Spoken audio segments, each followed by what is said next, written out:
The Haunter of the Dark.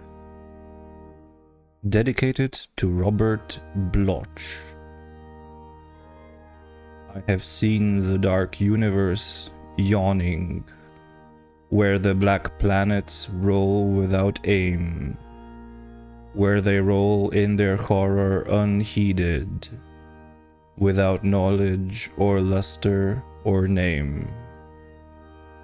Nemesis. Cautious investigators will hesitate to challenge the common belief that Robert Blake was killed by lightning or by some profound nervous shock derived from an electrical discharge. It is true that the window he faced was unbroken, but nature has shown herself capable of many freakish performances. The expression on his face may easily have arisen from some obscure, muscular source unrelated to anything he saw, while the entries in his diary are clearly the result of a fantastic imagination aroused by certain local superstitions and by certain old matters he had uncovered. As for the anomalous conditions at the deserted church of Federal Hill, the shrewd analyst is not slow in attributing them to some charlatanry, conscious or unconscious, with at least some of which Blake was secretly connected. For after all, the victim was a writer and painter, wholly devoted to the field of myth, dream, terror, and superstition, and avid in his quest for scenes and effects of a bizarre spectral sort. His earlier stay in the city, a visit to a strange old man as deeply given to occult and forbidden lore as he, had ended amidst death and flame, and it must have been some morbid instinct which drew him back from his home in Milwaukee. He may have known of the old stories despite his statements to the contrary in the diary, and his death may have nipped in the bud some stupendous hoax destined to have a literary reflection. Among those, however, who have examined and correlated all this evidence, there remain several who cling to less rational and commonplace theories. They are inclined to take much of Blake's diary at its face value, and point significantly to certain facts such as the undoubted genuineness of the old church record, the verified existence of the disliked and unorthodox Starry Wisdom sect prior to 1877, the recorded disappearance of an inquisitive reporter named Edwin M. Lillibridge in 1893, and, above all, the look of monstrous, transfiguring fear on the face of the young writer when he died. It was one of these believers who, moved to fanatical extremes, threw into the bay the curiously angled stone and its strangely adorned metal box found in the old church steeple. The black, windowless steeple, and not the tower where Blake's diary said those things originally were. Though widely censored, both officially and unofficially, this man, a reputable physician with a taste for odd folklore, averred that he had rid the earth of something too dangerous to rest upon it. Between these two schools of opinion, the reader must judge for himself. The papers have given the tangible details from a skeptical angle, leaving for others the drawing of the picture as Robert Blake saw it, or thought he saw it, or pretended to see it. Now studying the diary closely, dispassionately, and at leisure, let us summarize the dark chain of events from the expressed point of view of their chief actor. Young Blake returned to Providence in the winter of 1934 to 1935, taking the upper floor of a venerable dwelling in a grassy court off College Street, on the crest of the great eastward hill near the Brown University campus and behind the marble John Hay Library. It was a cozy and fascinating place, in a little garden oasis of village-like antiquity, where huge, friendly cats sunned themselves atop a convenient shed.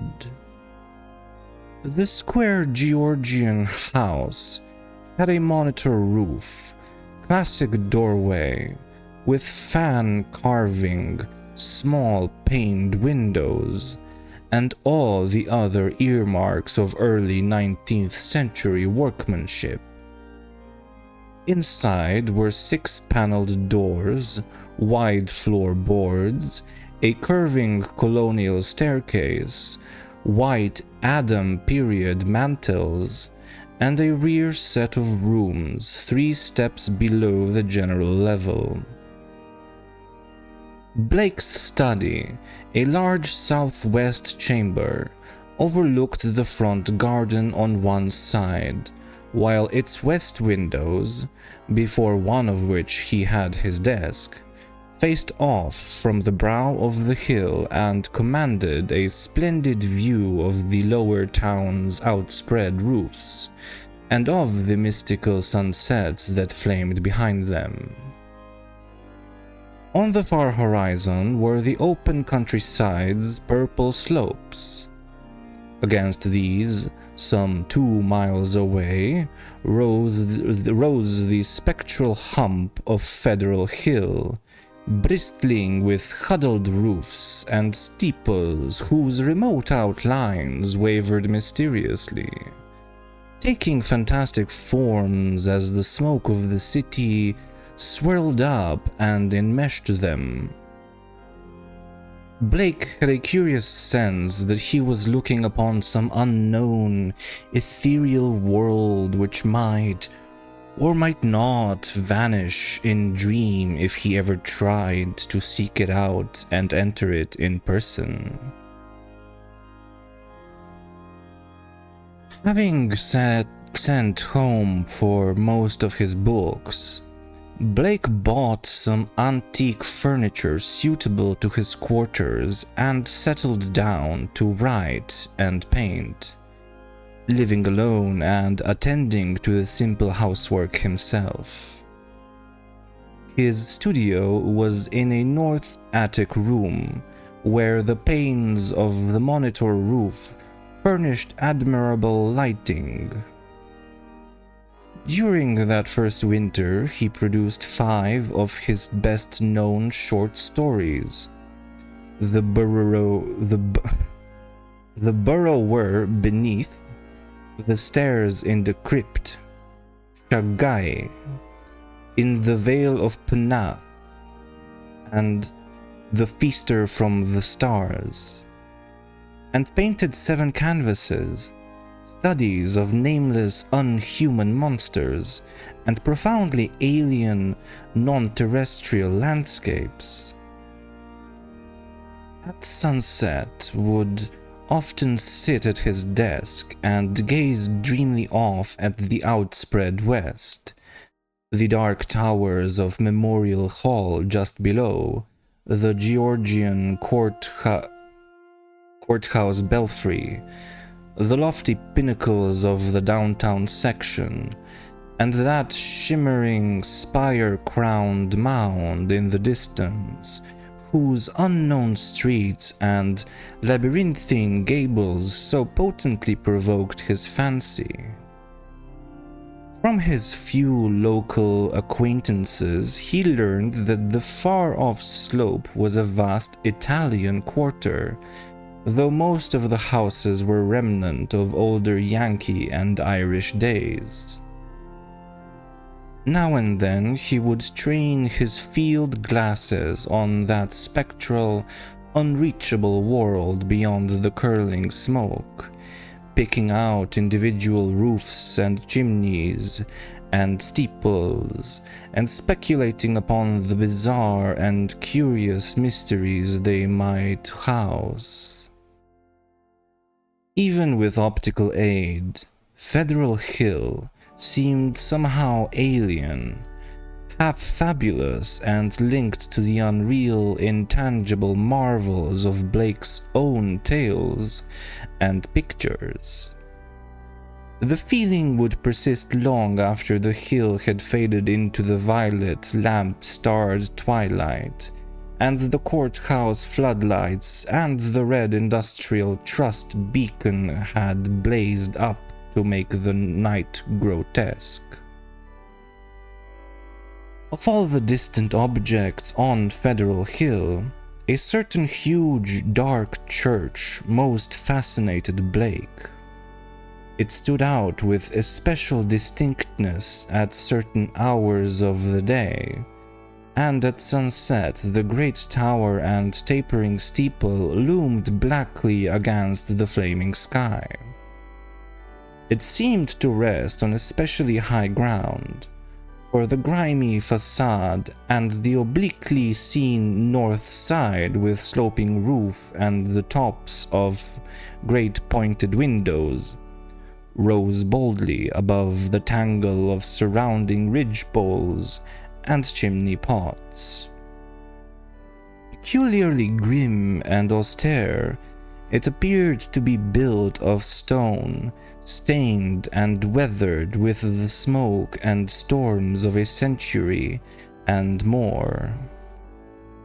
The style, so far as the glass could show, was that earliest experimental form of Gothic revival which preceded the stately Upjohn period and held over some of the outlines and proportions of the Georgian age. Perhaps it was reared around 1810 or 1815. As months passed, Blake watched the far-off, forbidding structure with an oddly mounting interest. Since the vast windows were never lighted, he knew that it must be vacant. The longer he watched, the more his imagination worked, till at length he began to fancy curious things. He believed that a vague, singular aura of desolation hovered over the place, so that even the pigeons and swallows shunned its smoky eaves. Around other towers and belfries, his glass would reveal great flocks of birds, but here they never rested. At least, that is what he thought and set down in his diary. He pointed the place out to several friends, but none of them had ever been on Federal Hill or possessed the faintest notion of what the church was or had been. In the spring, a deep restlessness gripped Blake. He had begun his long-planned novel, based on a supposed survival of the witch cult in Maine, but was strangely unable to make progress with it. More and more he would sit at his westward window and gaze at the distant hill and the black, frowning steeple shunned by the birds. When the delicate leaves came out on the garden boughs, The world was filled with a new beauty, but Blake's restlessness was merely increased. It was then that he first thought of crossing the city and climbing bodily up that fabulous slope into the smoke-wreathed world of Dream. Late in April, just before the eon-shadowed Walpurgis time, Blake made his first trip into the unknown. Plodding through the endless downtown streets and the bleak, decayed squares beyond, he came finally upon the ascending avenue of century-worn steps, sagging Doric porches, and blear-paned cupolas which he felt must lead up to the long-known, unreachable world beyond the mists. There were dingy blue and white street signs which meant nothing to him, and presently he noted the strange, dark faces of the drifting crowds, and the foreign signs over curious shops in brown, decade-weathered buildings. Nowhere could he find any of the objects he had seen from afar, so that once more he half fancied that the federal hill of that distant view was a dream world, never to be trod by living human feet. Now and then, a battered church facade or crumbling spire came in sight, but never the blackened pile that he sought. When he asked a shopkeeper about a great stone church, the man smiled and shook his head, though he spoke English freely. As Blake climbed higher, the region seemed stranger and stranger, with bewildering mazes of brooding brown alleys leading eternally off to the south. He crossed 2 or 3 broad avenues, and once thought he glimpsed a familiar tower. Again, he asked a merchant about the massive church of stone, and this time he could have sworn that the plea of ignorance was feigned.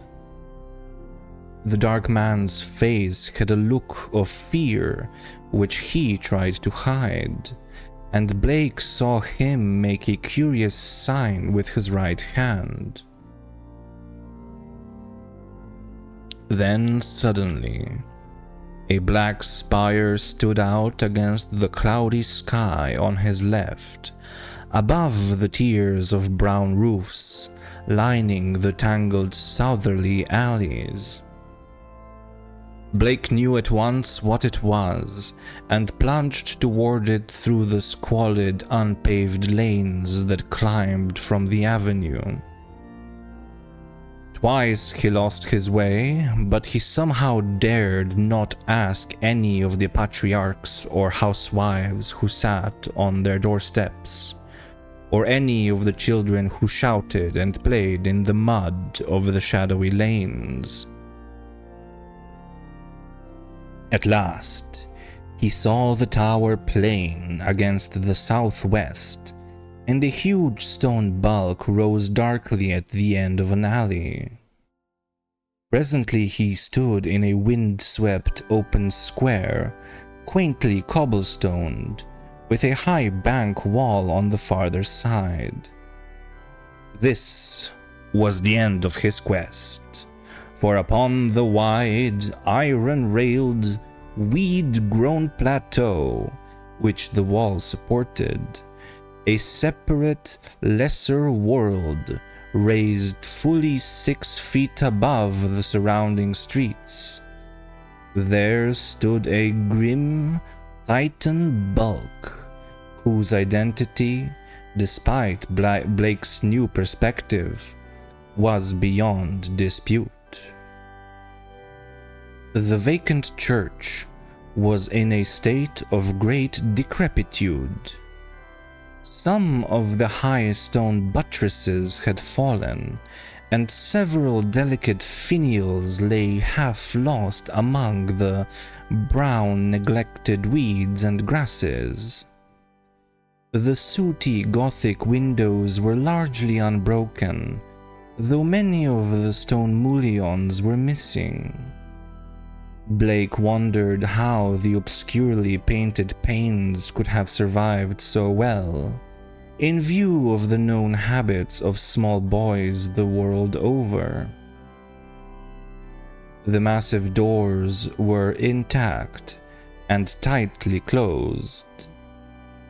Around the top of the bank wall, fully enclosing the grounds, was a rusty iron fence whose gate, at the head of a flight of steps from the square, was visibly padlocked. The path from the gate to the building was completely overgrown. Desolation and decay hung like a pall above the place, and in the birdless eaves and black ivyless walls, Blake felt a touch of the dimly sinister beyond his power to define. There were very few people in the square, but Blake saw a policeman at the northerly end and approached him with questions about the church. He was a great wholesome Irishman, and it seemed odd that he would do little more than make the sign of the cross and mutter that people never spoke of that building. When Blake pressed him, he said very hurriedly that the Italian priests warned everybody against it, vowing that a monstrous evil had once dwelt there and left its mark. He himself had heard dark whispers of it from his father, who recalled certain sounds and rumors from his boyhood. There had been a bad sect there in the old days, an outlaw sect that called up awful things from some unknown gulf of night. It had taken a good priest to exorcise what had come, though there did be those who said that merely the light could do it. If Father O'Malley were alive, there would be many the thing he could tell. But now there was nothing to do but let it alone. It hurt nobody now, and those that owned it were dead or far away. They had run away like rats after the threatening talk in '77, when people began to mind the way folks vanished now and then in the neighborhood. Someday the city would step in and take the property for lack of heirs, but little good would come of anybody's touching it. Better it be left alone, for the years to topple lest things be stirred that ought to rest forever in their black abyss. After the policeman had gone, Blake stood staring at the sullen steepled pile. It excited him to find that the structure seemed as sinister to others as to him, and he wondered what grain of truth might lie behind the old tales the Bluecoat had repeated. Probably they were mere legends evoked by the evil look of the place, but even so, they were like a strange coming to life of one of his own stories. The afternoon sun came out from behind dispersing clouds, but seemed unable to light up the stained, sooty walls of the old temple that towered on its high plateau. It was odd that the green of spring had not touched the brown, withered growths in the raised, iron-fenced yard. Blake found himself edging nearer the raised area and examining the bank wall and rusted fence for possible avenues of ingress. There was a terrible lure about the blackened fane, which was not to be resisted. The fence had no opening near the steps, but round on the north side were some missing bars. He could go up the steps and walk round on the narrow coping outside the fence till he came to the gap. If the people feared the place so wildly, he would encounter no interference. He was on the embankment and almost inside the fence before anyone noticed him. Then, looking down, he saw the few people in the square edging away and making the same sign with their right hands that the shopkeeper in the avenue had made. Several windows were slammed down, and a fat woman darted into the street and pulled some small children inside a rickety, unpainted house. The gap in the fence was very easy to pass through, and before long Blake found himself wading amidst the rotting, tangled growths of the deserted yard. Here and there, the worn stump of a headstone told him that there had once been burials in this field, but that, he saw, must have been very long ago. The sheer bulk of the church was oppressive now that he was close to it, but he conquered his mood and approached to try the 3 great doors in the facade. All were securely locked, so he began a circuit of the Cyclopean building in quest of some minor and more penetrable opening. Even then, he could not be sure that he wished to enter that haunt of desertion and shadow, yet the pull of its strangeness dragged him on automatically. A yawning and unprotected cellar window in the rear furnished the needed aperture. Peering in, Blake saw a subterranean gulf of cobwebs and dust faintly litten by the western sun's filtered rays. Debris, old barrels, and ruined boxes and furniture of numerous sorts met his eye, though over everything lay a shroud of dust which softened all sharp outlines. The rusted remains of a hot air furnace showed that the building had been used and kept in shape as late as mid-Victorian times. Acting almost without conscious initiative, Blake crawled through the window and let himself down to the dust-carpeted and debris-strewn concrete floor. The vaulted cellar was a vast one, without partitions, and in a corner far to the right, amid dense shadows, he saw a black archway, evidently leading upstairs. He felt a peculiar sense of oppression at being actually within the great spectral building, but kept it in check as he cautiously scouted about, finding a still intact barrel amid the dust and rolling it over to the open window to provide for his exit. Then, bracing himself, he crossed the wide, cobweb-festooned space toward the arch. Half choked with the omnipresent dust and covered with ghostly gossamer fibers. He reached and began to climb the worn stone steps, which rose into the darkness. He had no light, but groped carefully with his hands. After a sharp turn, he felt a closed door ahead, and a little fumbling revealed its ancient latch.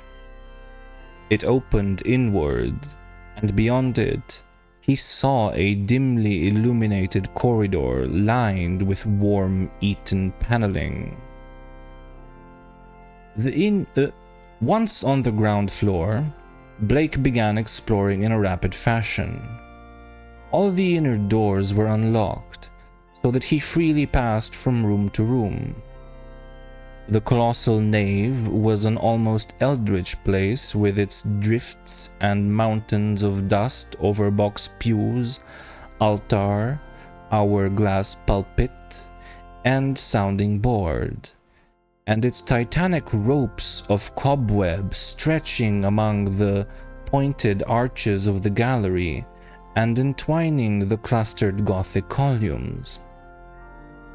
Over all this hushed desolation played a hideous, leaden light as the declining afternoon sun sent its rays through the strange, half-blackened panes of the great apsidal windows. The paintings on those windows were so obscured by soot that Blake could scarcely decipher what they had represented. But from the little he could make out, he did not like them. The designs were largely conventional, and his knowledge of obscure symbolism told him much concerning some of the ancient patterns. The few saints depicted bore expressions distinctly open to criticism, while one of the windows seemed to show merely a dark space with spirals of curious luminosity scattered about in it. Turning away from the windows, Blake noticed that the cobwebbed cross above the altar was not of the ordinary kind, but resembled the primordial Ankh or crux ansata of shadowy Egypt. In a rear vestry room beside the apse, Blake found a rotting desk and ceiling-high shelves of mildewed, disintegrating books.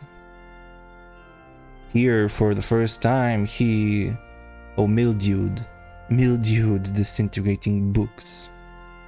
Here, for the first time, he received a positive shock of objective horror, for the titles of those books told him much. They were the black, forbidden things which most sane people have never even heard of, or have heard of only in furtive, timorous whispers, the banned and dreaded repositories of equivocal secret and immemorial formulae which have trickled down the stream of time from the days of man's youth and the dim fabulous days before man was.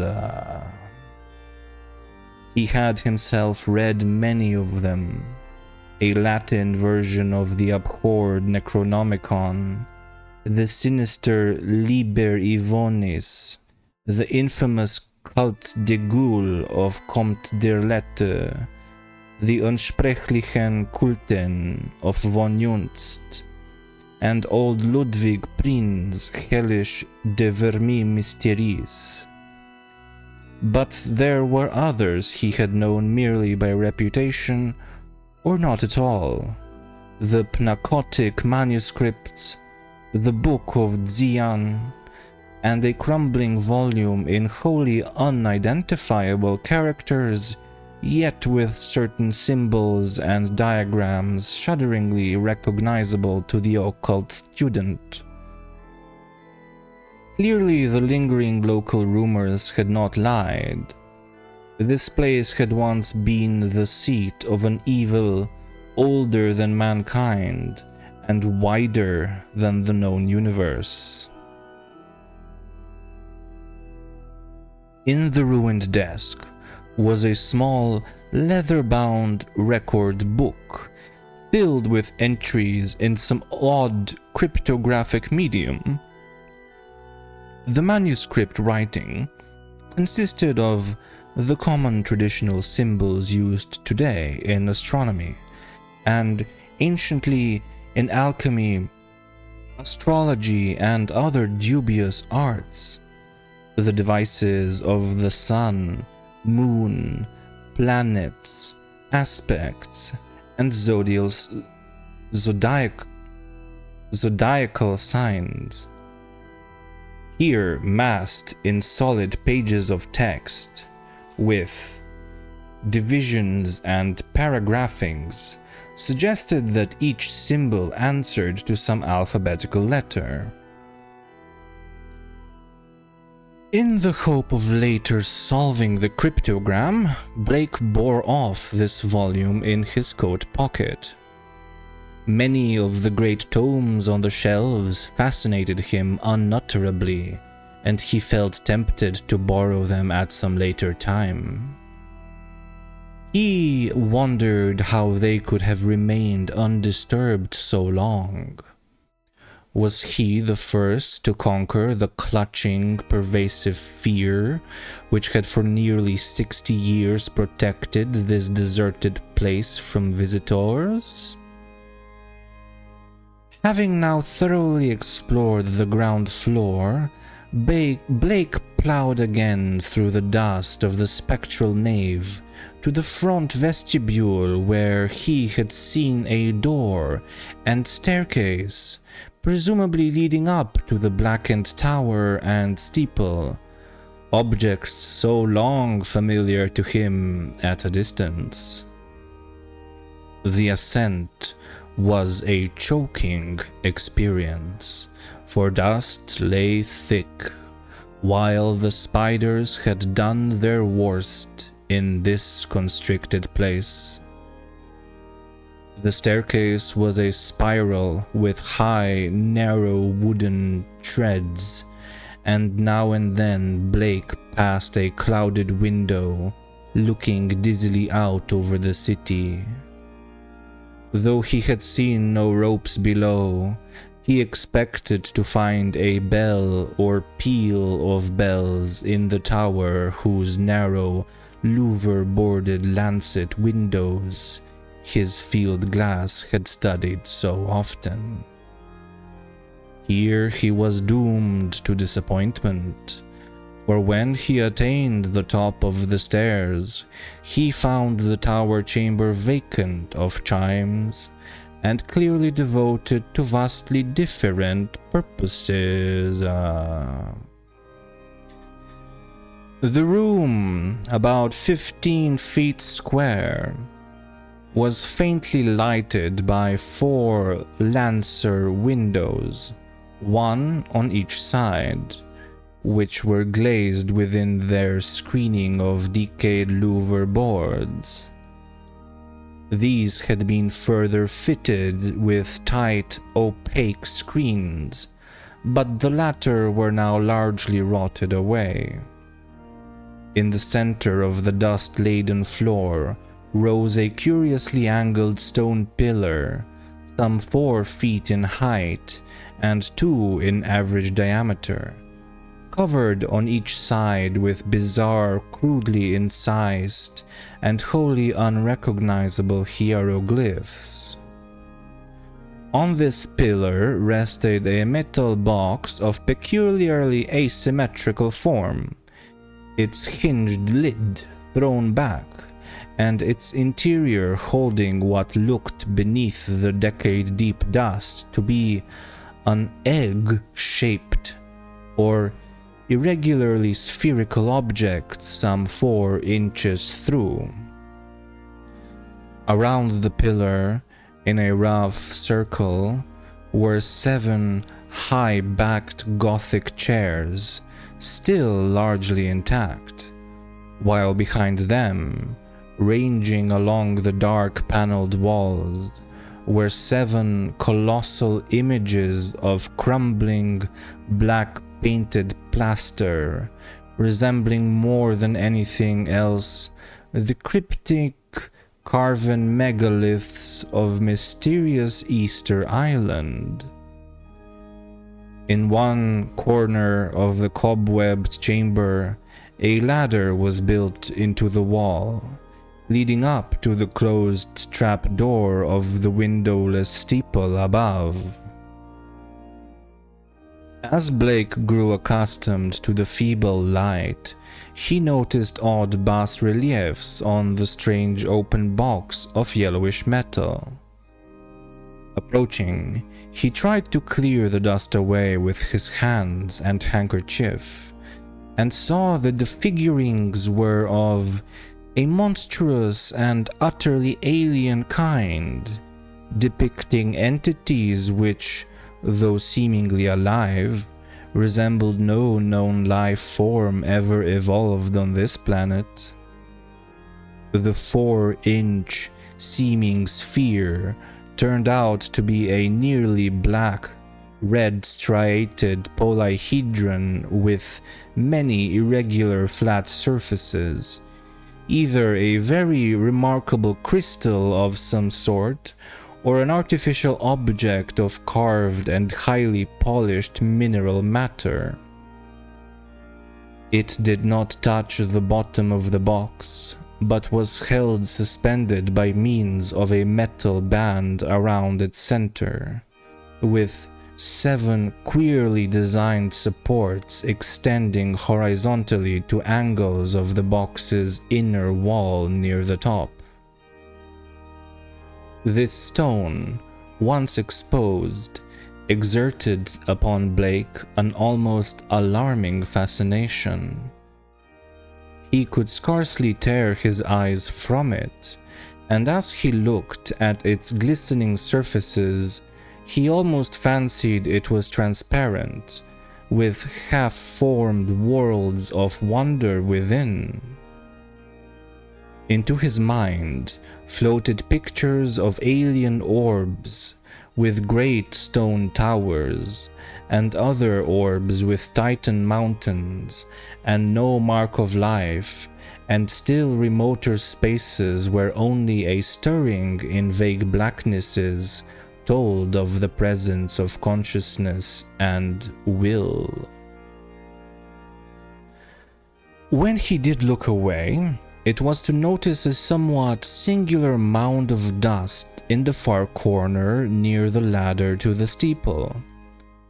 Just why it took his attention he could not tell, but something in its contours carried a message to his unconscious mind. In his unconscious mind. Plowing toward it, and brushing aside the hanging cobwebs as he went, he began to discern something grim about it. Hand and handkerchief soon revealed the truth, and Blake gasped with a baffling mixture of emotions. It was a human skeleton, and it must have been there for a very long time. The clothing was in shreds, but some buttons and fragments of cloth bespoke a man's grey suit. There were other bits of evidence: shoes, metal clasps, huge buttons for round cuffs, a stick pin of bygone pattern, a reporter's badge with the name of the old Providence Telegram, and a crumbling leather pocket book. Blake examined the latter with care, finding within it several bills of antiquated issue, a celluloid advertising calendar for 1893, some cards with the name Edwin M. Lillibridge, and a paper covered with penciled memoranda. This paper held much of a puzzling nature, and Blake read it carefully at the dim westward window. Its disjointed text included such phrases as the following: Professor Enoch Bowen, home from Egypt, May 1844. Buys Old Free Will Church in July. His archaeological work and studies in occult well known. Dr. Drown of Fourth Baptist warns against starry wisdom in sermon December 29, 1844. Congregation 97 by end of 45. 1846 to 1853. No, 1846. 3 disappearances. First mention of shining trapezohedron. 7 disappearances, 1848. Stories of blood sacrifice begin. Investigation 1853 comes to nothing. Stories of sounds. F.R. O'Malley tells of devil worship with box found in great Egyptian ruins. Says they call up something that can't exist in light. Flees a little light and banished by strong light. Then has to be summoned again. Probably got this from deathbed confession of Francis X. Feeney, who had joined Starry Wisdom in 49. These people say the shining trapezohedron shows them heaven and other worlds, and that the haunter of the dark tells them secrets in some way. Story of Orrin B. Eddy, 1857. They call it up by gazing at the crystal and have a secret language of their own. 200 or more in Congregation 1863, exclusive of men at front. Irish Boys Mob Church in 1869, after Patrick Regan's disappearance. Veiled article in J. March 1472, but people don't talk about it. 6 disappearances 1876, secret committee calls on Mayor Doyle. Action promised February 1877, church closes in April. Gang, Federal Hill Boys, threaten doctor and vestryman in May. 181 persons leave city before end of 77. Mention no names. Ghost stories begin around 1880. Try to ascertain truth of report that no human being has entered church since 1877. Ask Lanigan for photograph of place taken 1851. Restoring the paper to the pocketbook and placing the latter in his coat, Blake turned to look down at the skeleton in the dust. The implications of the notes were clear, and there could be no doubt but that this man had come to the deserted edifice 42 years before in quest of a newspaper sensation which no one else had been bold enough to attempt. Perhaps no one else had known of his plan. Who could tell? But he had never returned to his paper. Had some bravely suppressed fear risen to overcome him and bring on sudden heart failure? Blake stooped over the gleaming bones and noted their peculiar state. Some of them were badly scattered, and a few seemed oddly dissolved at the ends. Others were strangely yellowed, with vague suggestions of charring. This charring extended to some of the fragments of clothing. The skull was in a very peculiar state, stained yellow and with a charred aperture in the top, as if some powerful acid had eaten through the solid bone. What had happened to the skeleton during its 4 decades of silent entombment here, Blake could not imagine. Before he realized it, he was looking at the stone again, and letting its curious influence call up a nebulous pageantry in his mind. He saw processions of robed, hooded figures whose outlines were not human, and looked on endless leagues of desert lined with carved, sky-reaching monoliths. He saw towers and walls in nighted depths under the sea, and vortices of space where wisps of black mist floated before thin shimmerings of cold purple haze. And beyond all else, he glimpsed an infinite gulf of darkness, where solid and semi-solid forms were known only by their windy stirrings, and cloudy patterns of force seemed to superimpose order on chaos and hold forth a key to all the paradoxes and arcana of the worlds we know. Then all at once, the spell was broken by an access of gnawing, intermediate panic fear.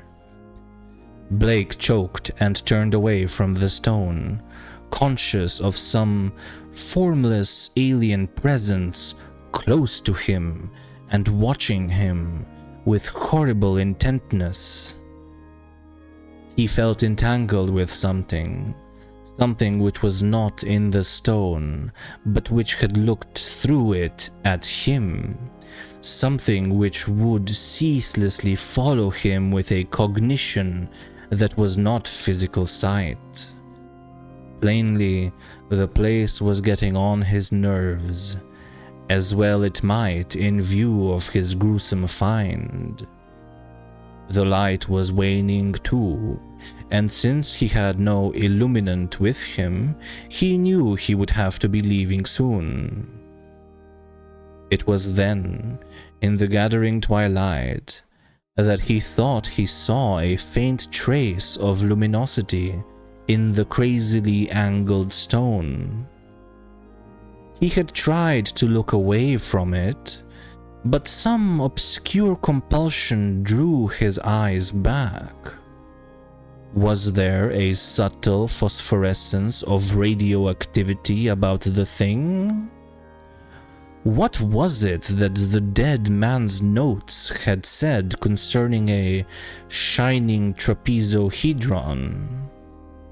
What anyway was his abandoned lair of cosmic evil? What had been done here, and what might still be lurking in the bird-shunned shadows? It seemed now as if an elusive touch of Photor had arisen somewhere close by, though its source was not apparent. Blake seized the cover of the long open box and snapped it down. It moved easily on its alien hinges and closed completely over the unmistakably glowing stone. At the sharp click of that closing, a soft stirring sound seemed to come from the steeple's eternal blackness overhead, beyond the trapdoor. Rats, without question. The only living things to reveal their presence in this accursed pile since he had entered it.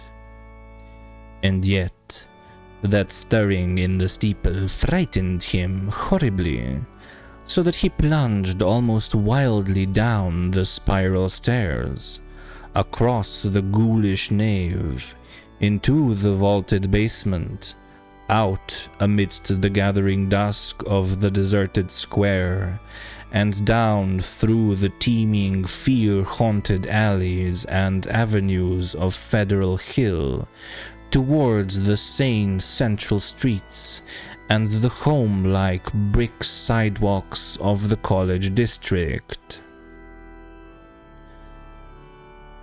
During the days which followed, Blake told no one of his expedition.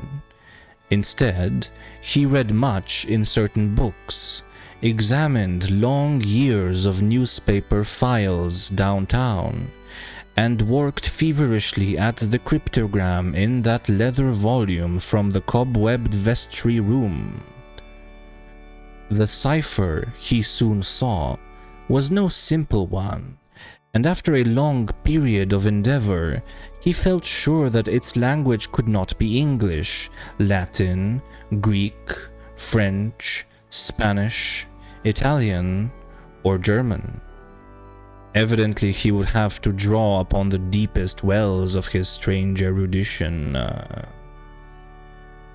Every evening, the old impulse to gaze westward returned, and he saw the black steeple as of yore amongst the bristling roofs at a distant and half-fabulous world. But now it held a fresh note of terror for him. He knew the heritage of evil lore it masked, and with the knowledge, his vision ran riot in queer new ways. The birds of spring were returning, and as he watched their sunset flights, he fancied they avoided the gaunt, lone spire as never before. When a flock of them approached it, he thought, they would wheel and scatter in panic confusion, and he could guess at the wild twitterings which failed to reach him across the intervening miles. It was in June that Blake's diary told of his victory over the cryptogram. The text was, he found, in the dark, Aklo language used by certain cults of evil antiquity, and known to him in a halting way through previous researches. The diary is strangely reticent about what Blake deciphered, but he was patently awed and disconcerted by his results. There are references to a haunter of the dark, awaked by gazing into the shining trapezohedron, and insane conjectures about the black gulfs of chaos from which it was called. The being is spoken of as holding all knowledge and demanding monstrous sacrifices. Some of Blake's entries show fear lest the thing which he seemed to regard as summoned stalk abroad, though he adds that the streetlights form a bulwark which cannot be crossed. Of the shining trapezohedron he speaks often, calling it a window on all time and space, and tracing its history from the days it was fashioned on dark Yugoth, before ever the Old Ones brought it to Earth. It was treasured and placed in its curious box by the crinoid things of Antarctica, salvaged from their ruins by the serpent men of Valusia, and peered at eons later in Lemuria by the first human beings. It crossed strange lands and stranger seas, and sank with Atlantis before a Minoan fisher meshed it in his nets and sold it to a swarthy merchant from knighted Kem. The pharaoh Nephren-Ka built around it a temple with a windowless crypt, and did that which caused his name to be stricken from all monuments and records. Then it slept in the ruins of that evil fane which the priests and the new pharaoh destroyed, till the delver's spade once more brought it forth to curse mankind. Early in July, the newspapers oddly supplement Blake's entries, though in so brief and casual a way that only the diary has called general attention to their contribution. It appears that a new fear had been growing on Federal Hill since a stranger had entered the dreaded church.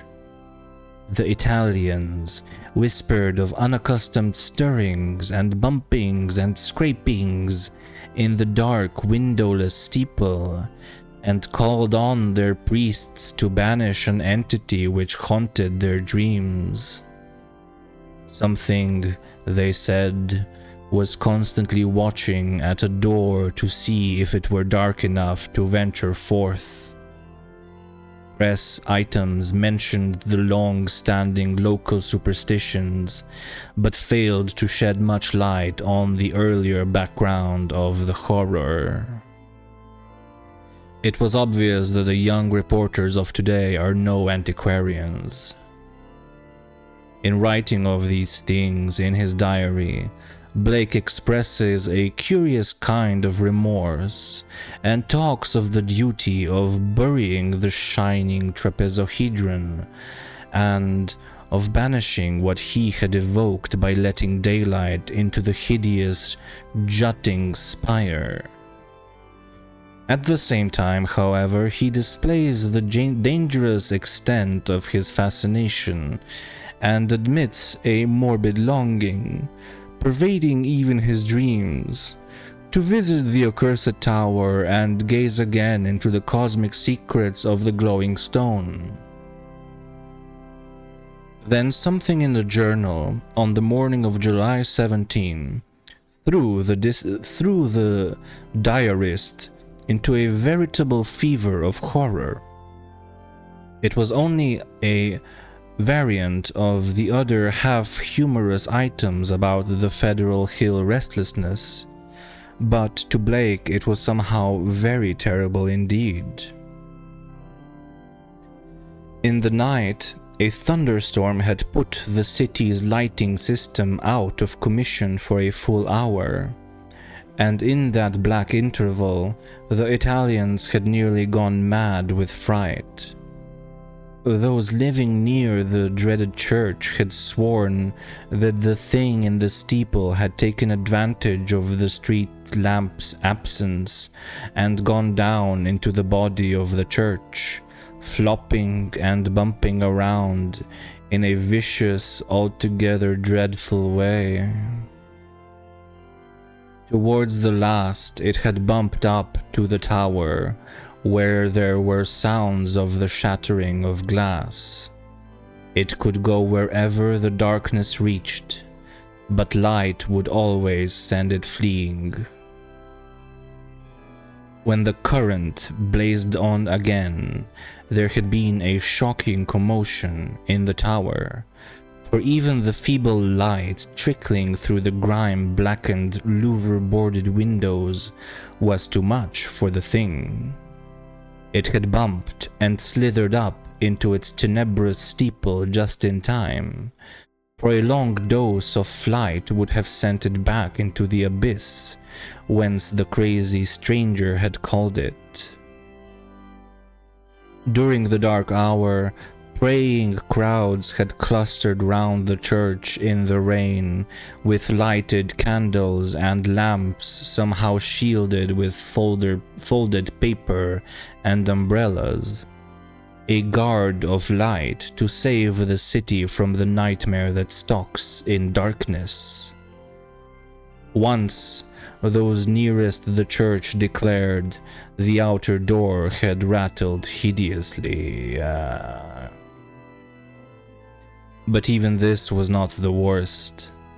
That evening in the bulletin, Blake read of what the reporters had found. Aroused at last to the whimsical news value of the scare, a pair of them had defied the frantic crowds of Italians and crawled into the church through the cellar windows after trying the doors in vain. They found the dust of the vestibule and of the spectral nave ploughed up in a singular way, with pits of rotted cushions and satin pew linings scattered curiously around. There was a bad odor everywhere, and here and there were bits of yellow stain and patches of what looked like charring. Opening the door to the tower and pausing a moment at the suspicion of a scraping sound above, they found the narrow spiral stairs wiped roughly clean. In the tower itself, a similarly half-swept condition existed. They spoke of the heptagonal stone pillar, the overturned Gothic chairs, and the bizarre plaster images, though strangely enough, the metal box and the old mutilated skeleton were not mentioned.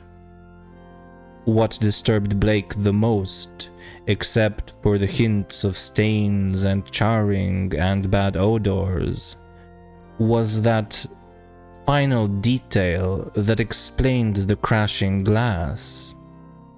Every one of the tower's lancet windows was broken, and two of them had been darkened in a crude and hurried way by the stuffing of satin pew linings and cushion horsehair into the spaces between the slanting exterior louver boards. More satin fragments and bunches of horsehair lay scattered around the newly swept floor, as if someone had been interrupted in the act of restoring the tower to the absolute blackness of its tightly curtained days. Yellowish stains and charred patches were found on the ladder to the windowless spire, but when a reporter climbed up, opened the horizontally sliding trapdoor, and shot a feeble flashlight beam into the black and strangely fetid space, he saw nothing but darkness and a heterogeneous litter of shapeless fragments near the aperture. The verdict, of course, was charlatanry.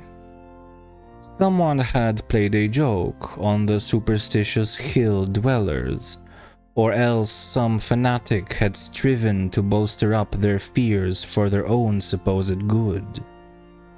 Or perhaps some of the younger and more sophisticated dwellers had staged an elaborate hoax on the outside world.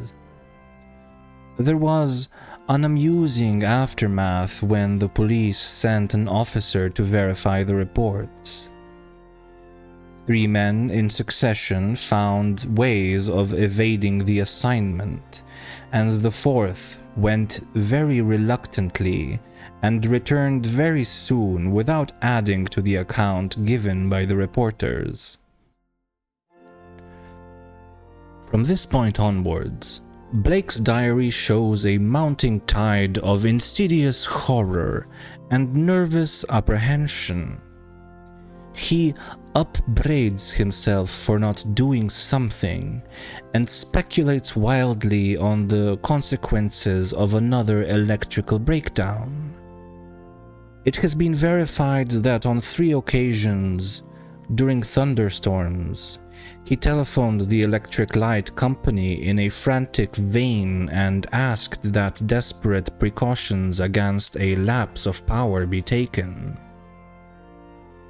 Now and then, his entries show concern over the failure of the reporters to find the metal box and stone, and the strangely marred old skeleton when they explored the shadowy tower room. He assumed that these things had been removed. Whither and by whom or what, he could only guess. But his worst fears concerned himself and the kind of unholy rapport he felt to exist between his mind and that lurking horror in the distant steeple, that monstrous thing of night which his rashness had called out of the ultimate black spaces.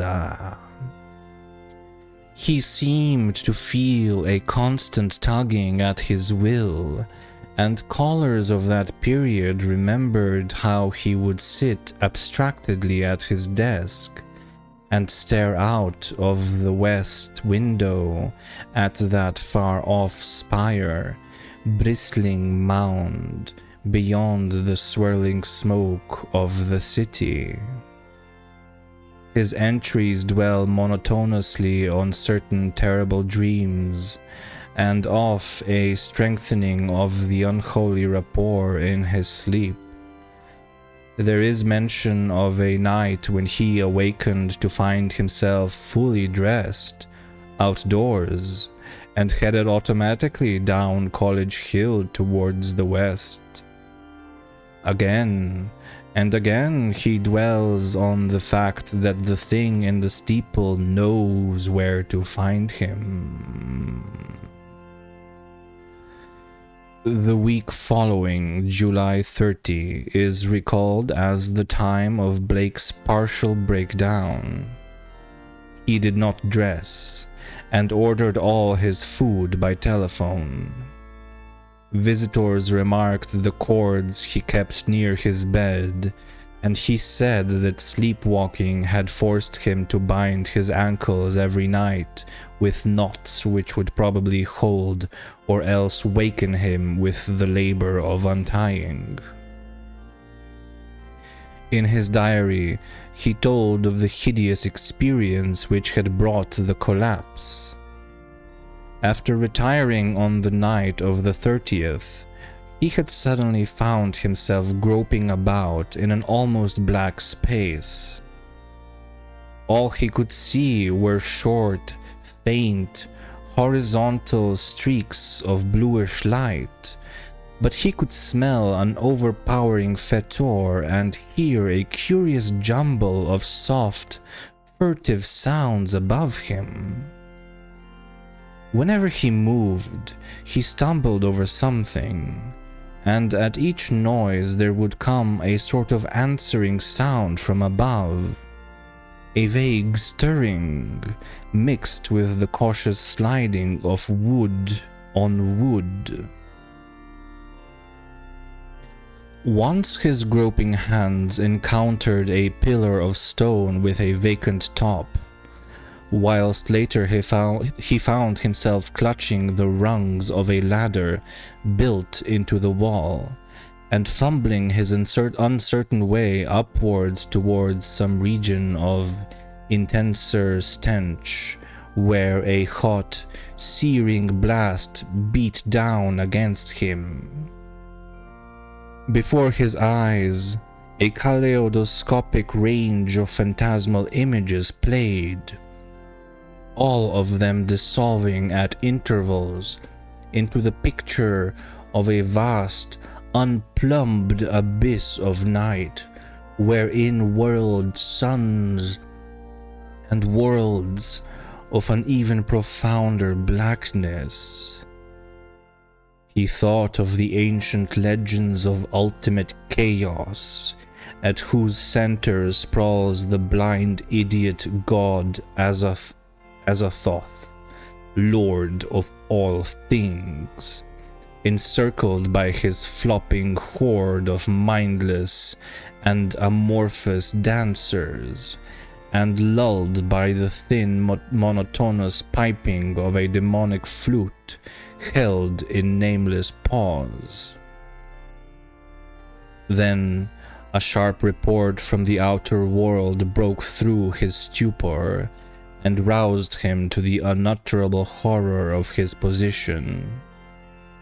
What it was, he never knew, Perhaps it was some belated peal from the fireworks heard all summer on Federal Hill as the dwellers hail their various patron saints, or the saints of their native villages in Italy.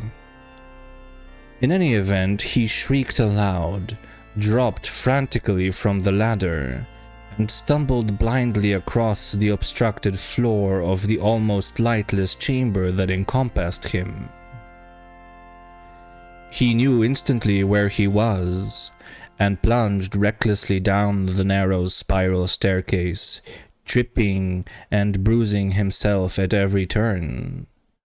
There was a nightmare flight through a vast cobwebbed nave, whose ghostly arches reached up to realms of leering shadow, a sightless scramble through a littered basement, a climb to regions of air and streetlights outside, and a mad racing down a spectral hill of gibbering gables, across a grim, silent city of tall black towers, and up the steep eastward precipice to his own ancient door. On regaining consciousness in the morning, he found himself lying on his study floor, fully dressed. Dirt and cobwebs covered him, and every inch of his body seemed sore and bruised. When he faced the mirror, he saw that his hair was badly scorched, while a trace of strange evil odor seemed to cling to his outer clothing. It was then that his nerves broke down. Thereafter, lounging exhaustedly about in a dressing gown, he did little but stare from his west window, shiver at the threat of thunder, and make wild entries in his diary. The great storm broke just before midnight on August 8th. Lightning struck repeatedly in all parts of the city, and 2 remarkable fireballs were reported.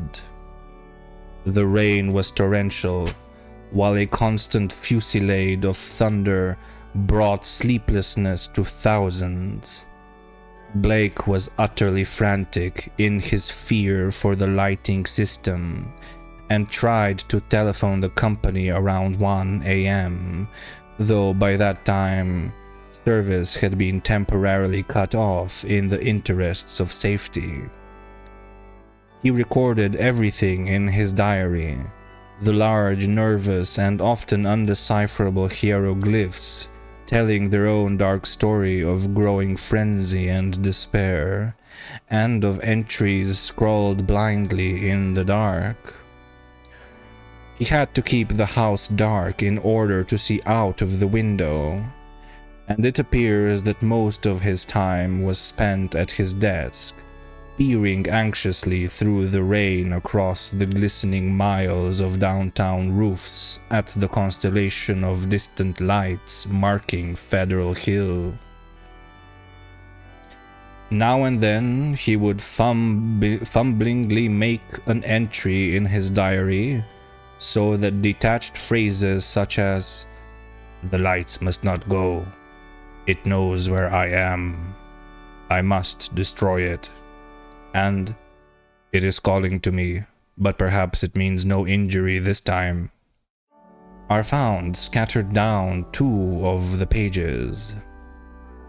Then the lights went out all over the city. It happened at 2:12 a.m., according to Powerhouse records, but Blake's diary gives no indication of the time. The entry is merely, "Lights out. God help me." On Federal Hill, there were watchers as anxious as he, and rain-soaked knots of men paraded the square and alleys around the evil church with umbrella-shaded candles, electric flashlights, oil lanterns, crucifixes, and obscure charms of the many sorts common to southern Italy. They blessed each flash of lightning and made cryptical signs of fear with their right hands when a turn in the storm caused the flashes to lessen and finally to cease altogether. A rising wind blew out most of the candles, so that the scene grew threatening dark.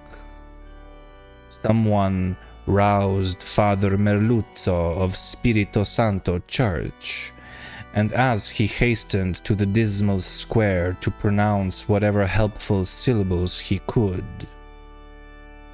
Of the restless and curious sounds in the blackened tower, there could be no doubt whatever. For what happened at 2:35, we have the testimony of the priest, a young, intelligent, and well-educated person, of Patrolman William J. Monaghan of the Central Station, an officer of the highest reliability who had paused at that part of his beat to inspect the crowd, and of most of the 78 men who had gathered around the church's high bank wall, especially those in the square where the eastward facade was visible. Of course, there was nothing which can be proved as being outside the order of nature. The possible causes of such an event are many.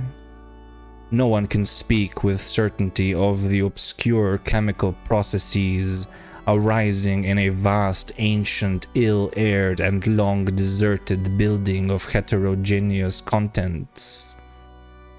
Mephitic vapors, spontaneous combustion, pressure of gases born of long decay. Any one of the numberless phenomena might be responsible. And then, of course, the factor of conscious charlatanry can by no means be excluded. The thing was really quite simple in itself, and covered less than 3 minutes of actual time. Father Merluzzo, always a precise man, looked at his watch repeatedly. It started with a definite swelling of the dull, fumbling sounds inside the black tower. There had for some time been a vague exaltation of strange, evil odors from the church, and this had now become emphatic and offensive. Then at last there was a sound of splintering wood, and a large, heavy object crashed down in the yard beneath the frowning easterly facade. The tower was invisible, now that the candles would not burn, but as the object neared the ground, the people knew it was the smoke-grimed louver boarding of that tower's east window.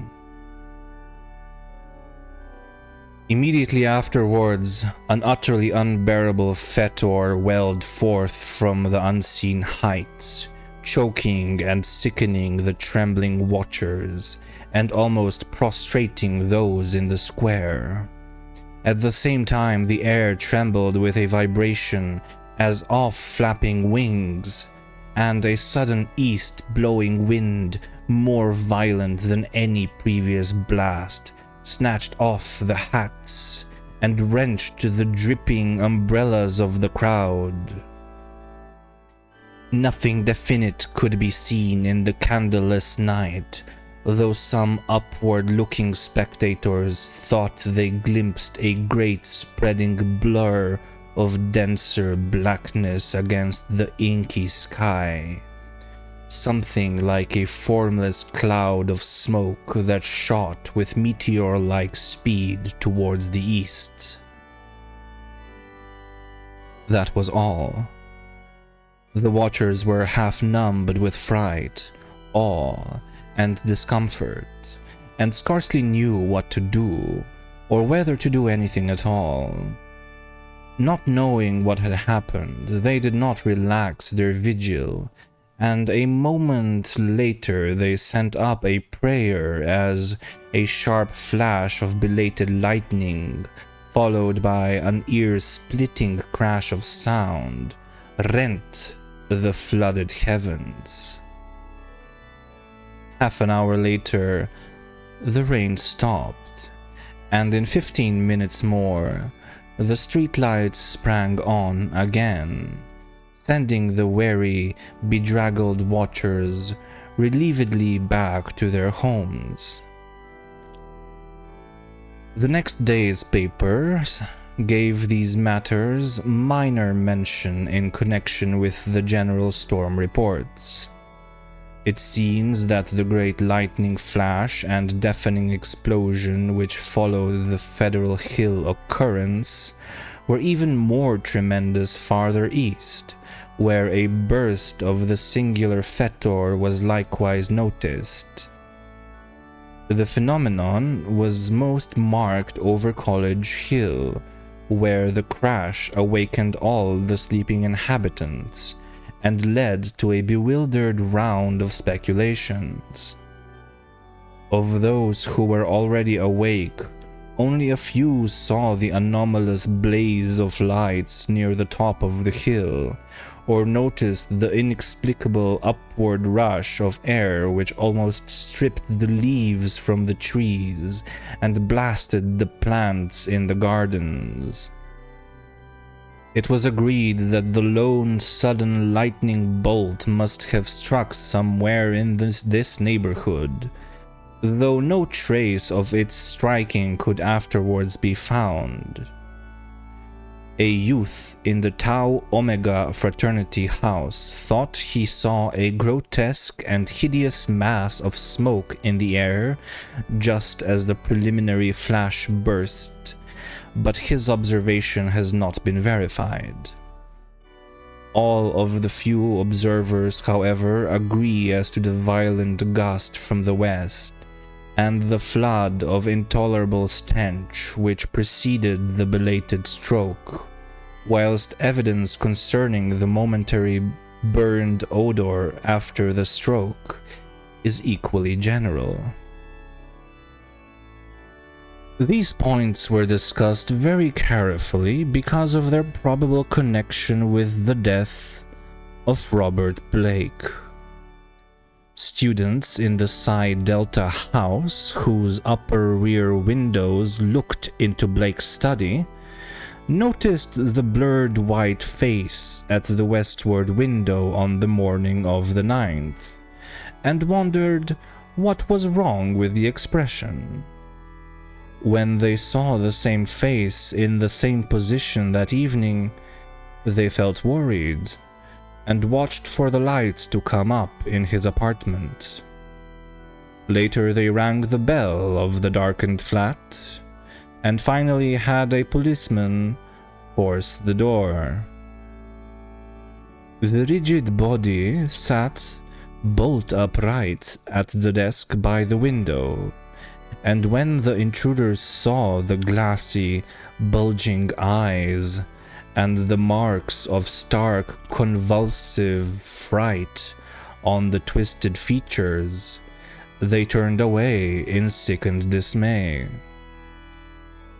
Shortly afterwards, the coroner's physician made an examination, and despite the unbroken window reported electrical shock, or nervous tension induced by electrical discharge, as the cause of death. The hideous expression he ignored altogether, deeming it a not improbable result of the profound shock as experienced by a person of such abnormal imagination and unbalanced emotions. He deduced these latter qualities from the books, paintings, and manuscripts found in the apartment, and from the blindly scrawled entries in the diary on the desk. Blake had prolonged his frenzied jottings to the last, and the broken pointed pencil was found clutched in his spasmodically contracted right hand. The entries after the failure of lights were highly disjointed and legible only in part. From them, certain investigators have drawn conclusions differing greatly from the materialistic official verdict, but such speculations have little chance for belief among the conservative. The case of these imaginative theorists has not been helped by the action of superstitious Dr. Dexter, who threw the curious box and angle stone, an object certainly self-luminous as seen in the black windowless steeple where it was found, into the deepest channel of Narragansett Bay. Excessive imagination and neurotic unbalance on Blake's part, aggravated by knowledge of the evil bygone cult whose startling traces he had uncovered, formed the dominant interpretation given those final frenzied jottings. These are the entries, or all that can be made of them. Lights still out. Must be 5 minutes now. Everything depends on lightning. Yadith grant it will keep up. Some influence seems beating through it. Rain and thunder and wind deafen. The thing is taking hold of my mind. Trouble with memory.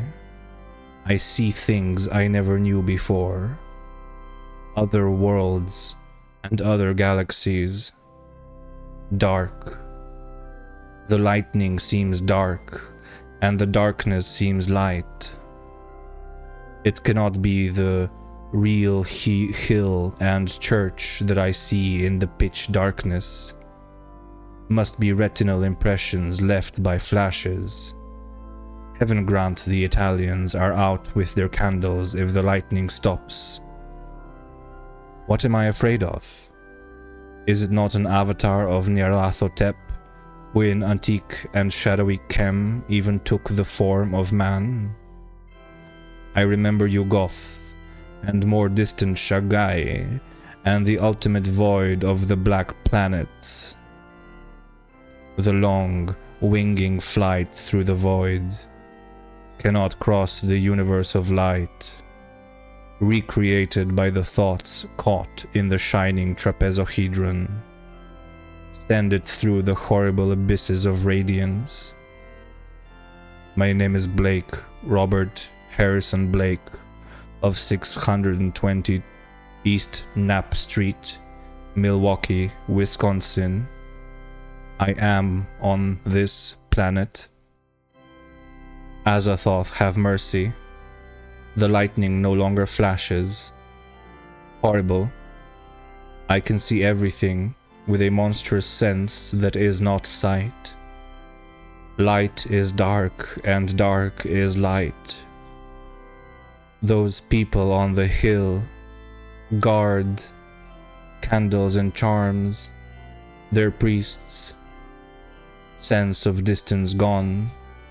Far is near, and near is far.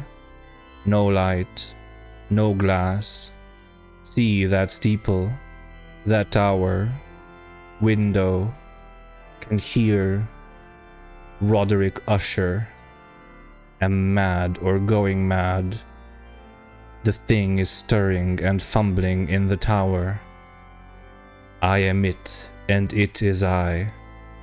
I want to get out. Must get out and unify the forces. It knows where I am. I am Robert Blake, but I see the tower in the dark. There is a monstrous odor, senses transfigured, boarding at that tower window, cracking and giving way. Le, Ngai, Yug. I see it. coming here. Hell, wind, Titan blur, black wings, Yog-Sothoth, save me. The three-lobed, burning eye. The end.